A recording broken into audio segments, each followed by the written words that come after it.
Okay, so my name is Liz. I'm going to be going through the stability mobility assessment.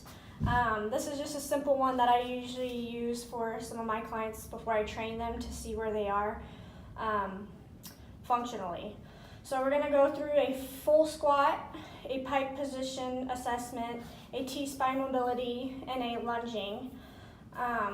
So first and foremost, I'm going to have you stand about shoulder width apart, and you're going to put your hands above your head like this, and then we're just going to do a deep squat as much as you can.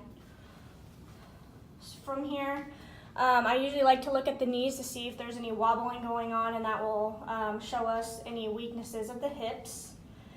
And then if you can turn to the side and then do it one more time,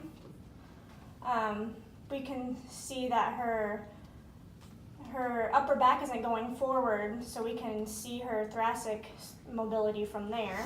So that's one way to test the hip mobility and thoracic spine. Then the second one is going to be your pike position. You're going to sit on the floor with your legs out in front of you. And then you're just going to reach your hands to your toes. And this kind of shows the flexibility. Oops, let me tilt it that way. There we go. And mobility of the upper back and hips.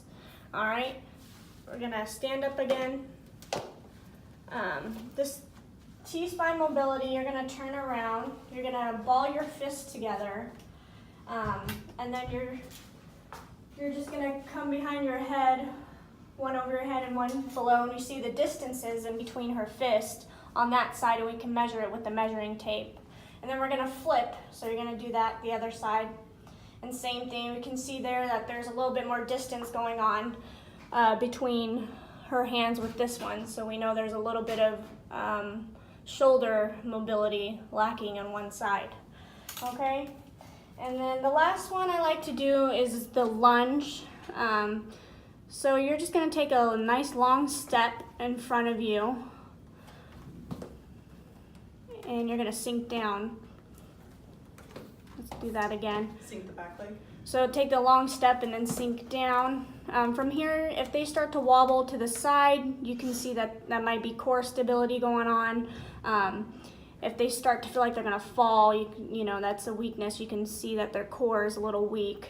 And if they're able to go down, so go ahead and sink down, then see, she almost wobbled there for a second. This can show a little bit of her ankle stability, and if they can't do that, then there's probably some ankle and hip stability going on. So this is just a quick assessment I like to do with my clients prior to exercise to see where they are with that.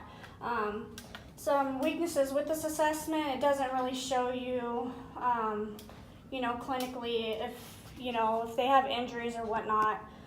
They might not even be able to do any of these, so you have to modify. So knowing modifications of these might be crucial, so that could be a weakness to this assessment, but other than that, it shows you just general, strength and weaknesses of the stability and mobility of the human body. So that's all I got. I'm Liz. Thank you.